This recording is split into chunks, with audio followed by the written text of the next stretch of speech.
เอาต่อทุกคนเลยต่อเป็นคลิปที่สองเนาะโอ้ได้จอดไปแดงรถหลาย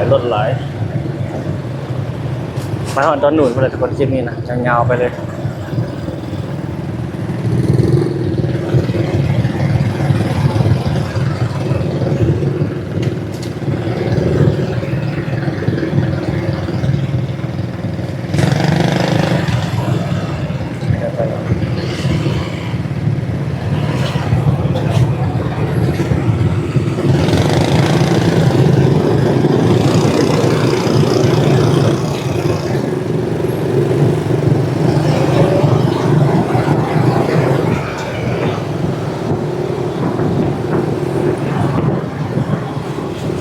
รถหลาย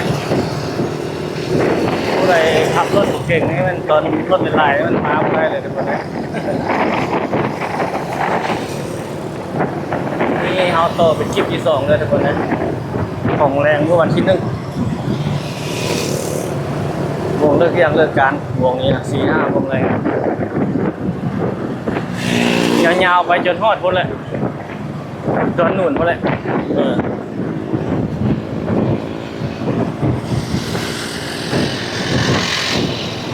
คลิปทะเบียนเขาเปิดมาตั้งแต่สนามบินเนาะจนมาฮอดหลัก5ฮะคนออกซูมเกนเราปิดคลิปแล้วก็เปิดใหม่วันนี้เป็นคลิปที่2ของแรงเมื่อวันที่1 เดือน 7 2026เดือน7แล้วเดือน7แล้วเดือนใหม่แล้วก็หลุดไหลโอ้เสียงรถหมดต้มเต็มบนสากรถไฟฟ้าให้หมดหลายอย่างมีบนสากรถไฟฟ้าตัวนั้นห้องหมอผมสวรรค์อินเตอร์เนชั่นแนลแล้วหลายแล้วได้3 ชั้นแล้วเนาะเป็นห้องหมอของคนลาวเขาเป็นห้องหมอใหญ่เป็นของเอกชนเป็นห้องหมอรัฐในเขตบ้านศรีวิไลทุกคนเขตนี้นี่ขึ้นกับเมืองไซธานีของบ้านศรีวิไลเมืองไซธานีนครหลวงเวียงจันทร์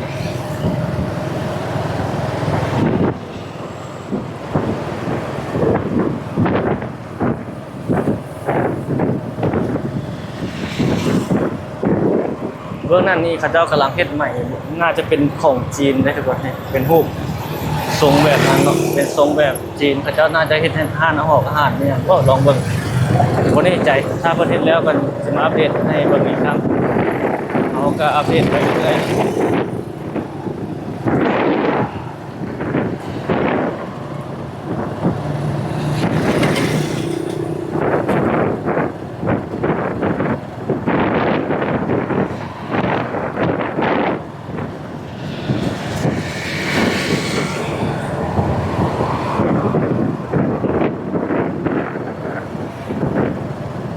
เขตบ้านผ้าขาวเขตเบื้องซ้ายมือบนนั้นจะเป็นนิวมอลเป็นศูนย์การค้าบอนฟุตบอลช้อปปิ้งแบบนี้รถเมล์จะสวยมานี่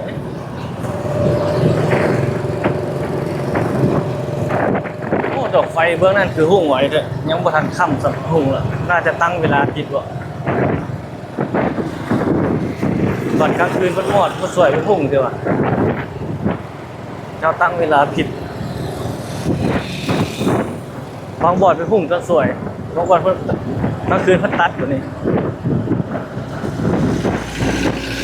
เจ้าบอดนั้นก็เจ้ามากวด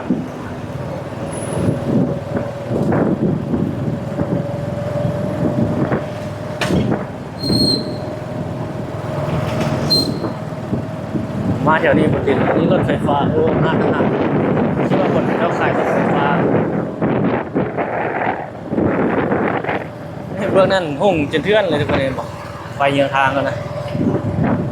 เจ้าคือผมหมดไปไต่กลางคืนแม่เนาะในกลางคืนพัดหมดแถวนี้รถแห่งต่ำมันนะถนนแค่ส่วนแถวนี้รถมักต่ำเดียวดีมันมืดนะมืดนี่อุบัติเหตุเกิดตลอดเดี๋ยวทีมาทางนั้นจอด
คนมาซื้ออะไร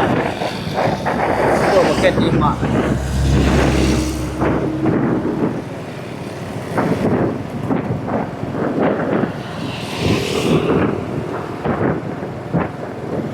ผู้กลางทางนั่นใส่หลังนั้นแล้วแดงๆนะ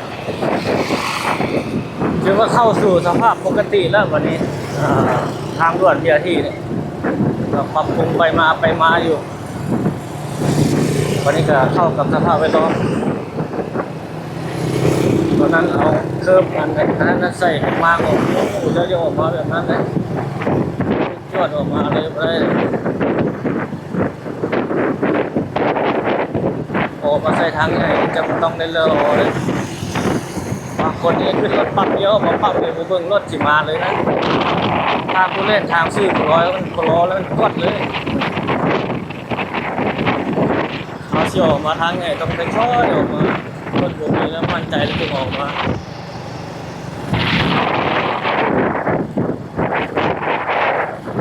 โอ้ทางเพื่อนทางเขาเลยเนาะ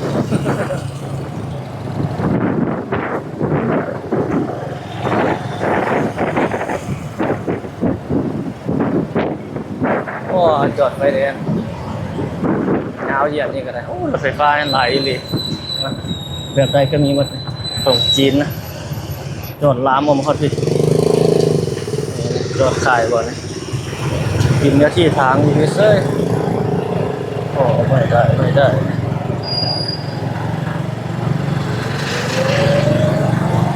โอ้หมองม่วงนี่ยังอยู่เนาะไปทุกคนเม็ดทางหน้านี่เรื่องแต่สีมดไฟแดงมดรถเม็ดติดหลายแล้วเม็ดไฟแดงทางหน้านี่เม็ดไฟแดงนี่ไปทางนั้นเลี้ยวซ้ายไปดงโดเลี้ยวขวาเข้าถนนเชียว50 ปี40%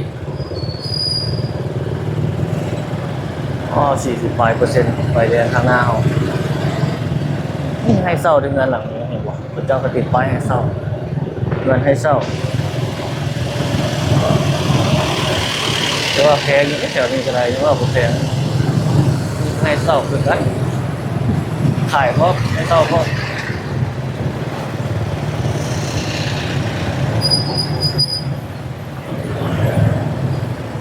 จอดโอ้โห10 นาที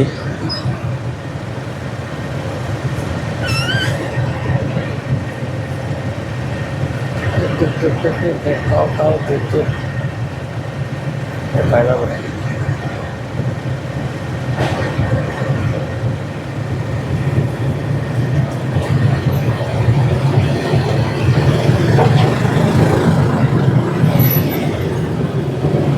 โอ้ฝนรถ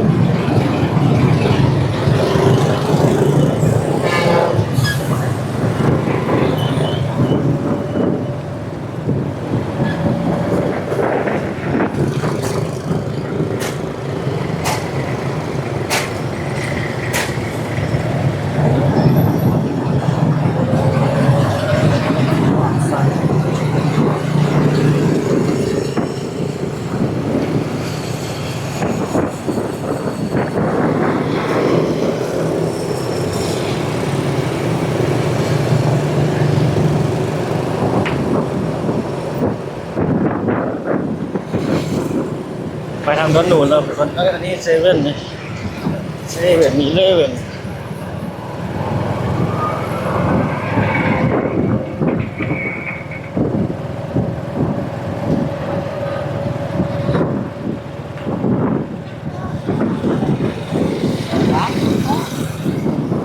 ที่อาทีนี่เล่นมาแต่ทางงอนเลยผู้ใดไปทางงอนแล้วมันสามารถไปขึ้นอยู่ตลาดเช้าแล้วไปได้ทุกคนเลยรถเมล์รถตู้ไปปากสัน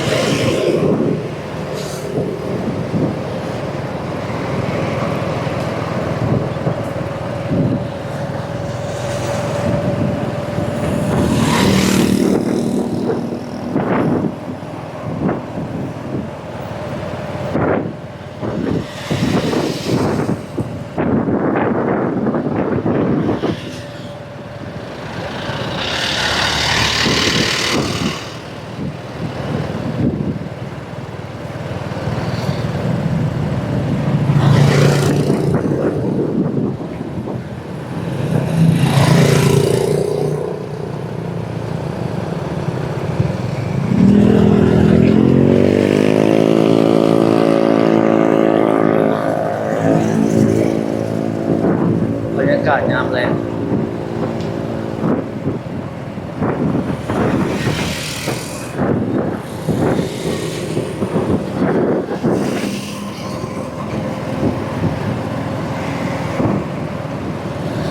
พวกเจ้าขายถ้วยมีหลายครับถ้วยหิน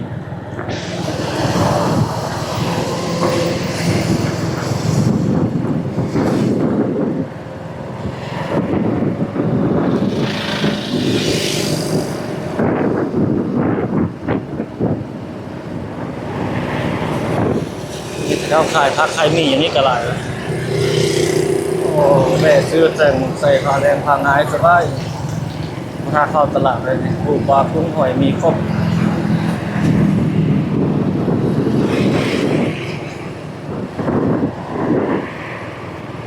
บ้านดอนหนูเมืองไซธานี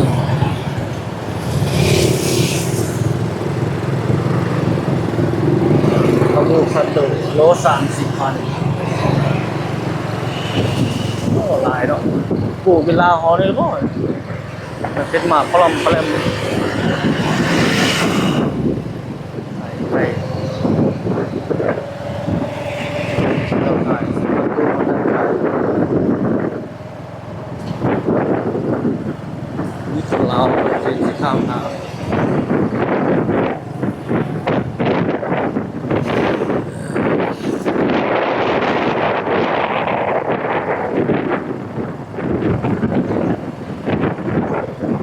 อันนี้เขตบ้านดอนหนุนทุกคนเนาะเมืองไซธานีนครหลวงเวียงจันทน์เด้อถ่ายให้บรรดาท่านได้เบิ่งได้ชม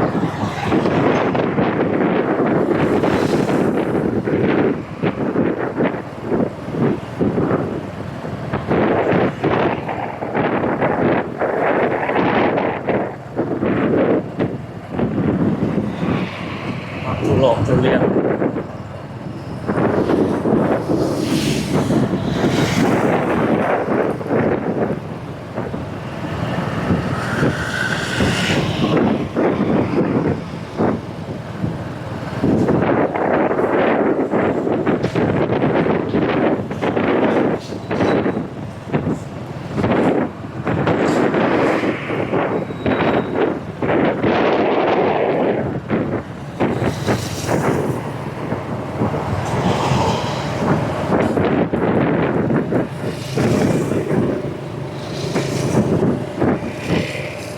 กระสูนการค้าเนี่ย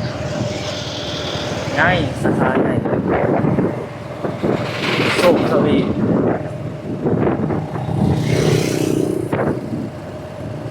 ห้างขายคำสุขทวีนำไม่อยู่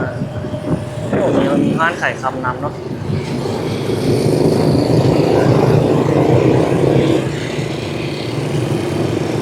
ฝันก็ต้น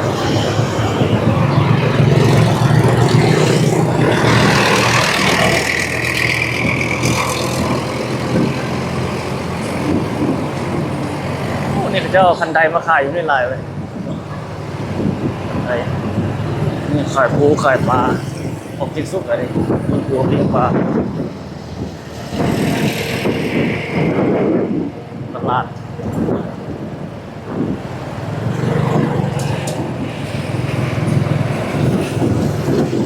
ไปผม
พี่อาที่มาอีกแล้วคนมาทางถนน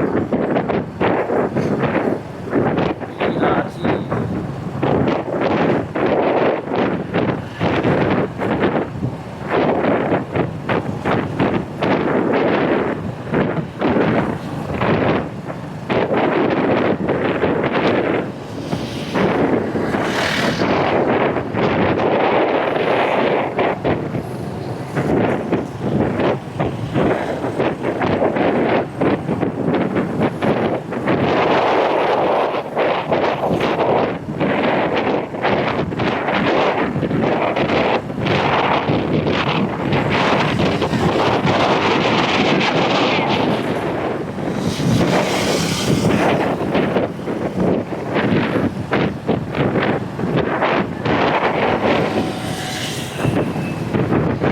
ทอดเย็นถนนแล้วทุกคน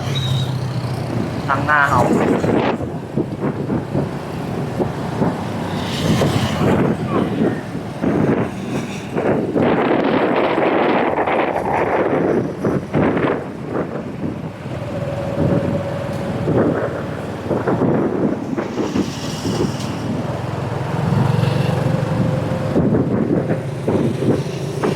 เย็นถนน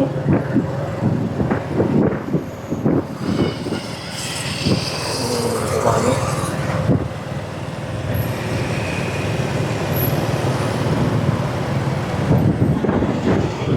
เขาลงไปทางหน้านี้นิดนึงเนาะไปทางหน้ากับไปทางข้างงอนเลยทุกคนแบบนั้น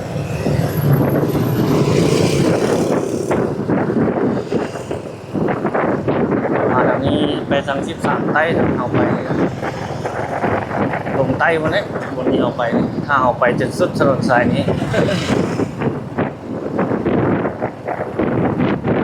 สายสายเลขตรงนี้เลย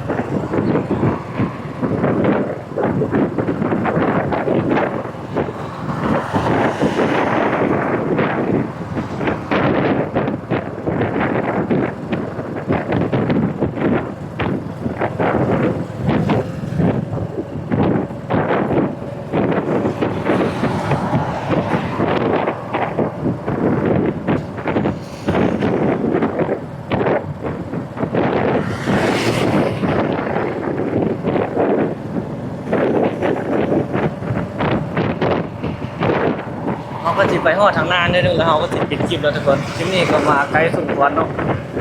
ว่าจนมาหอดแถวนี้เกือบหอดสนามกีฬาแห่งชาติหลัก16ทุกคนผมไกลเติมเลยจากนี้ไปหอดกีฬาสนามกีฬาแห่งชาติหลัก16นะคลิปนี้ประมาณนี้ซะทุกคนหอดนี้ก็จะได้เกี่ยวกับทางนั้นแล้วมีบทเลี้ยวรถอยู่นี่แหละขอบใจทุกท่านที่เข้ารับชมคลิปของเขาเนาะ